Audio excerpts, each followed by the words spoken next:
This is the world of the Deva. And this is the same root from which we get both divine and devil. But Deva means angel. The highest and most successful beings in the universe. And so opposite, this is the world of Naraka, who are the most unsuccessful.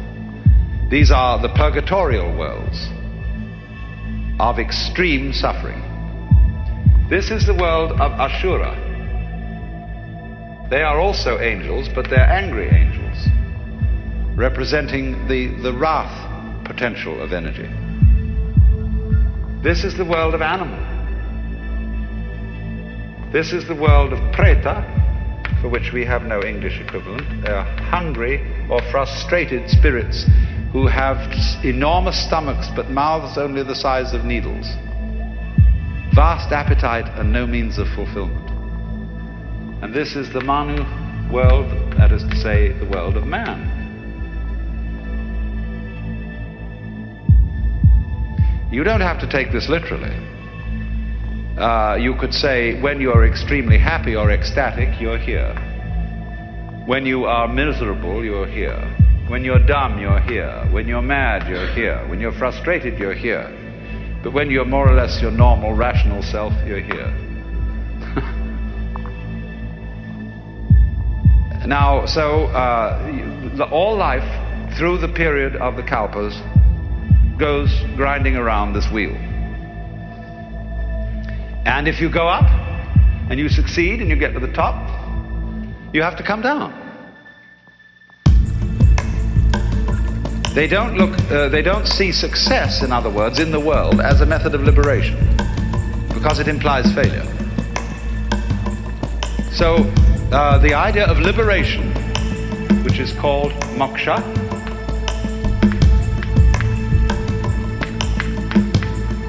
is the ideal of Hindu life. Wake up, it's a dream.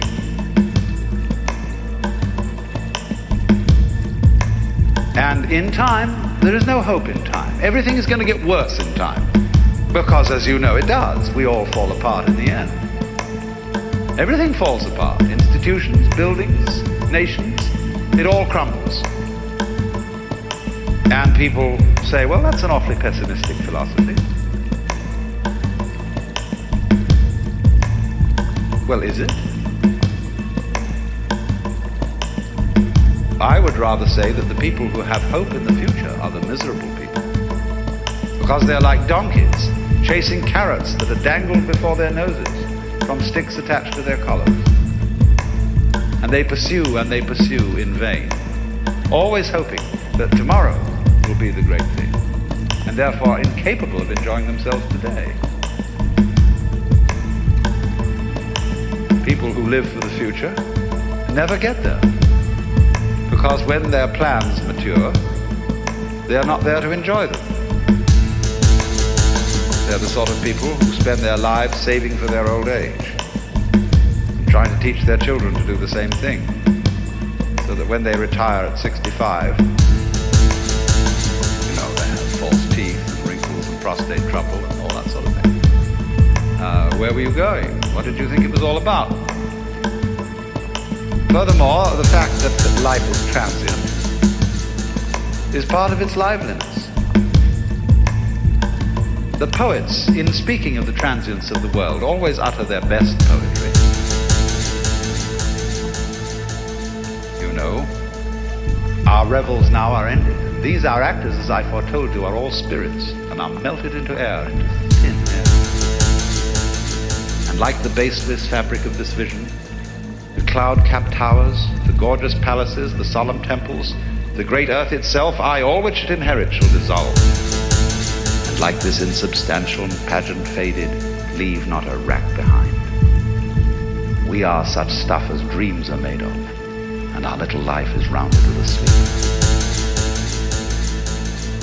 And said so well, it doesn't seem so bad after all, does it?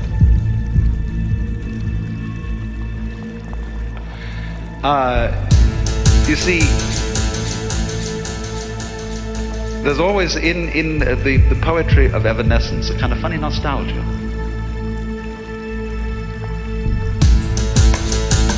moralists will say, those lovely lips which you so delight to kiss today will in a few years rot and disclose the grinning teeth of a skull. So what?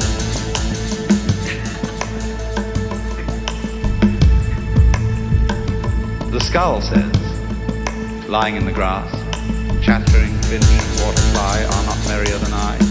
Here among the flowers I lie, laughing everlastingly. No, I may not tell the best. Surely, friends, I could have guessed.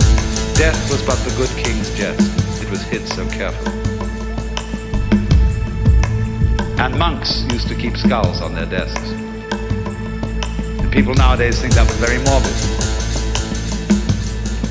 But it's only, I went and visited a chapel in the Via Veneto in Rome, where there's a crypt where all the altar furnishings are made out of human bones.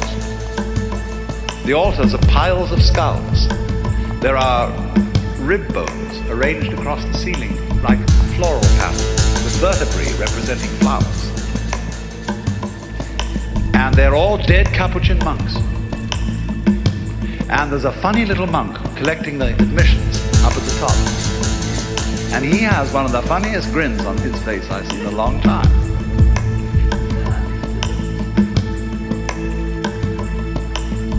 The whole idea, you see, is that everything's falling apart.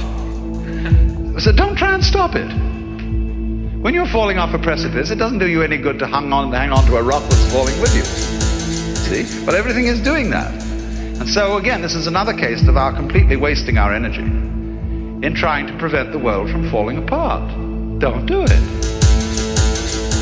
And then you'll be able to do something interesting with the free energy. So that's moksha. Because when the Hindu says everything is unreal, the Westerner reacts and says, no, you can't treat life as a dream. It's serious, it's real, it's for real. Well, what do you mean by that? How real do you want it to be? This is, in other words, everything, insofar as it's falling apart, everything is changing. It is like smoke.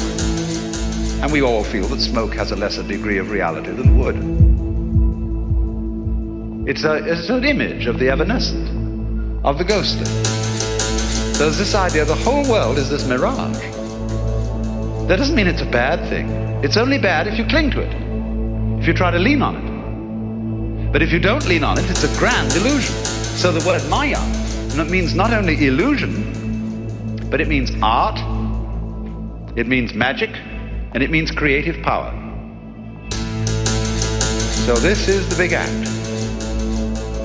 And it's perhaps easier to feel the world in that way in a tropical country where death is very common and where you just watch things dissolve before your eyes and yet burst out and grow again. The whole world is changing. Maybe easier to think that way than in our environment. Although when you're out in California,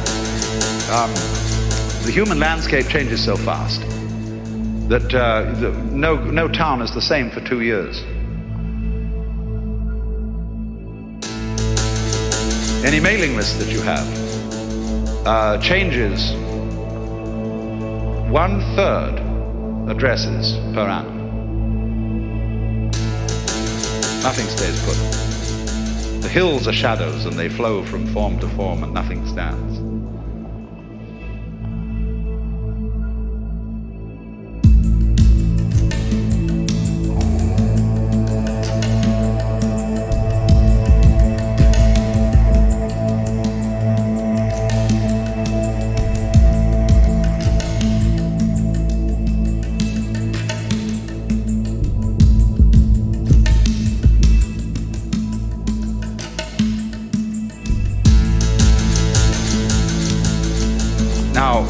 This, you see, is not a pessimistic attitude, therefore, at all. To be able to realize that this world is simply a dream, a dancing play of smoke.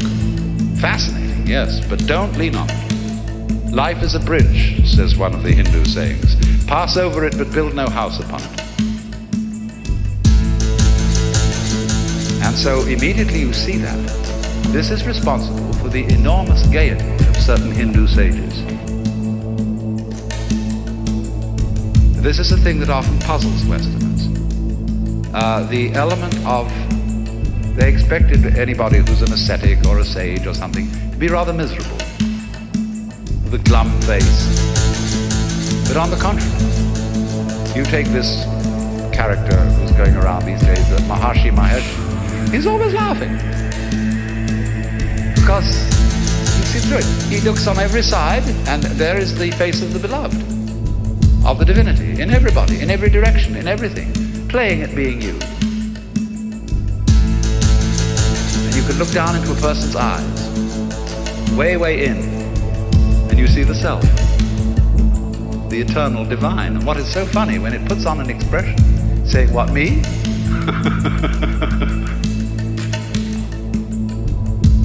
And the guru, the teacher. When people go to a guru, they get all sorts of funny ideas. They think, oh, he's looking right through me. He sees me through and through. He knows how awful I am. Reads my most secret thoughts. Because he has a funny look in his face. He isn't even interested in your secret thoughts. He is looking straight at the Godhead in you. But, and therefore, you see, his role is to gently humor you into waking up as to your true nature. Now, of course, as I intimated earlier, the Hindu is therefore saying everybody is God. And this is why when a Hindu greets you, he does this.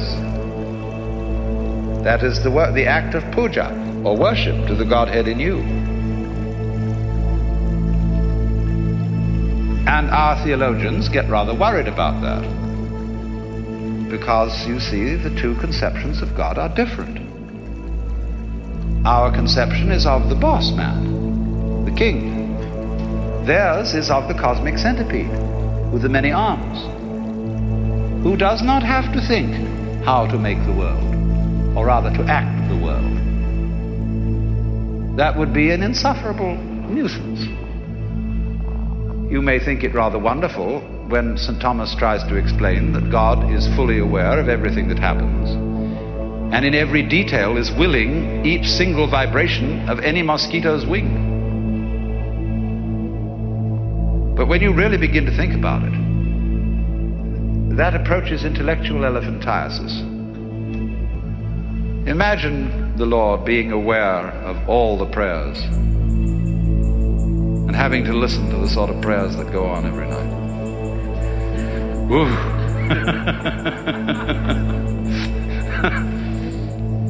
So therefore, when somebody in India suddenly announces that he's God, nobody accuses him of blasphemy or of being insane.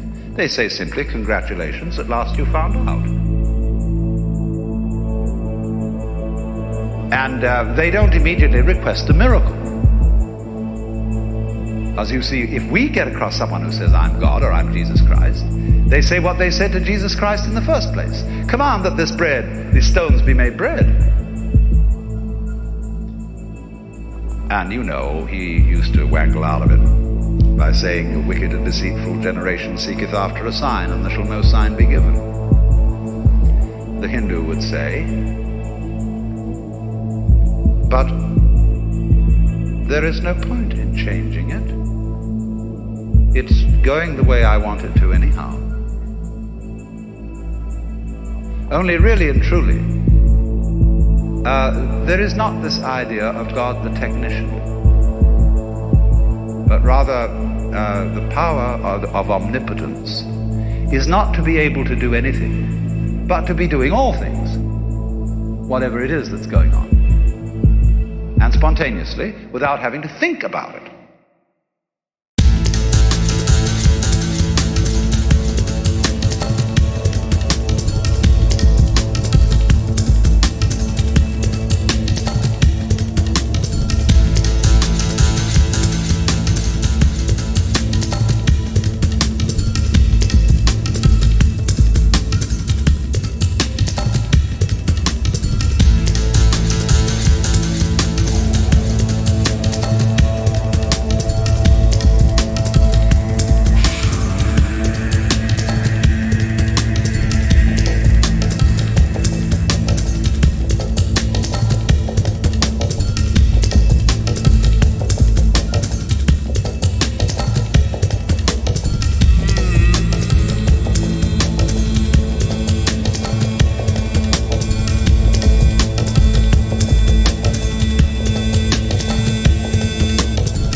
Now then,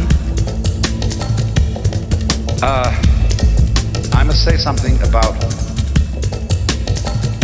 how then this relates to the life of the Hindu.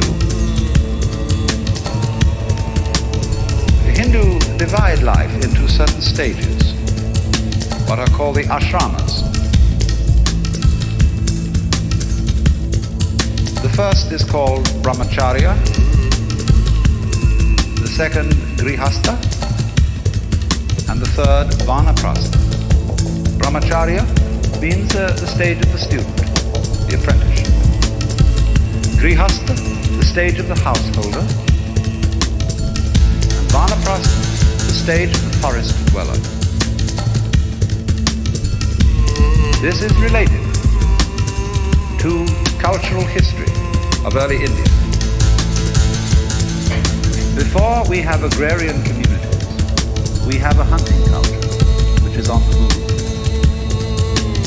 In a hunting culture, every male knows the whole culture.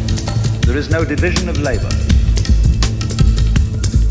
And the holy man of the hunting culture is, of course, called a shaman. A shaman is a realized man, a man who knows the inner secret. He's seen through the game. And he finds it by going away alone into the forest and cutting himself off from the tribe. That is to say, from social conditioning. And he goes maybe for a long period into the forest, comes back. He's found out who he is. And he sure isn't who he was told he was. But as hunting cultures settle into agrarian patterns of life, what do? They build a village. And around the village they set up a stockade, which is known as the pale. And the village is always, of course, standing at crossroads.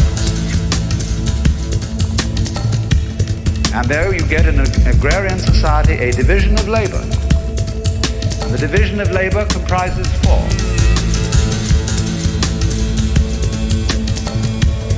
In medieval Europe, we call them lords spiritual, lords temporal, commons, and serfs. In India, they are Brahmins, Kshatriya, that means fighters, Vaishya, merchants, traders, Shudra, laborers.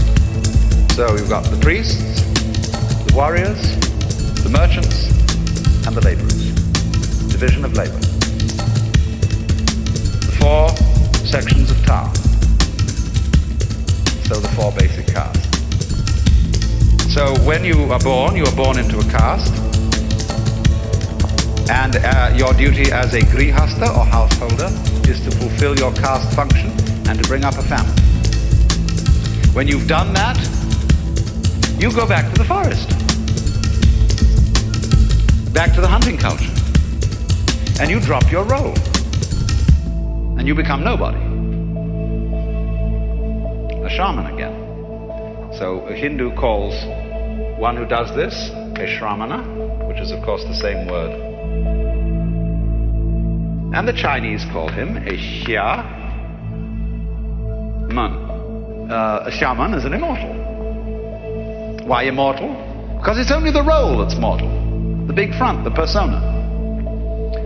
The one who you really are, the common man, that is to say the man who is common to us all, which you could call the son of man, that's the real self. That's the guy who's putting on the big act.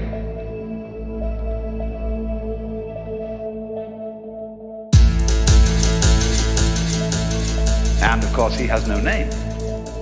Nobody can put the finger on him, because you can't touch the tip of the finger with the tip of the finger.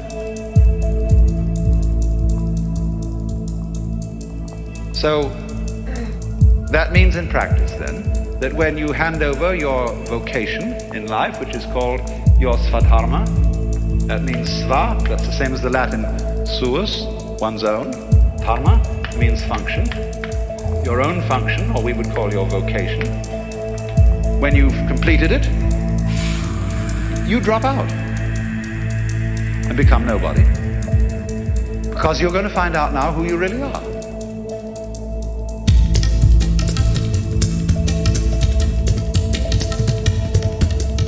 You're no longer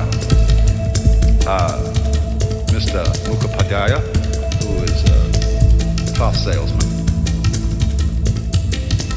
You drop that name, and you take on one of the names of God, Swami Brahmananda, Swami, bliss of Brahman.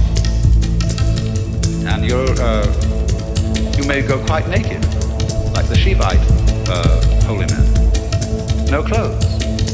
And they just go out and wander and don't make any provision for anything. They literally take no thought for tomorrow, what you shall eat, what you shall drink, or wherewithal they shall be clothed.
But you see, people respect them.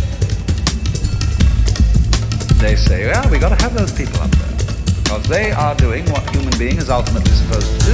We shall do it in our turn, and so give them some food. Now, naturally, caste, holy men, and all that kind of thing can be exploited. Anything can be exploited and abused. And we can look at it all and say, what a mess. Why don't you do something for yourself? Why don't you kill the sacred cows anymore? Why don't you clean up? Why do you permit all this disease? Just try and see something from another point of view for a change. I'm not saying that we should do what the Hindus do, but just look at it from another point of view. And they would smile at us and say, you really think it's as real as all that? Have you never experienced what's on the inside of this game?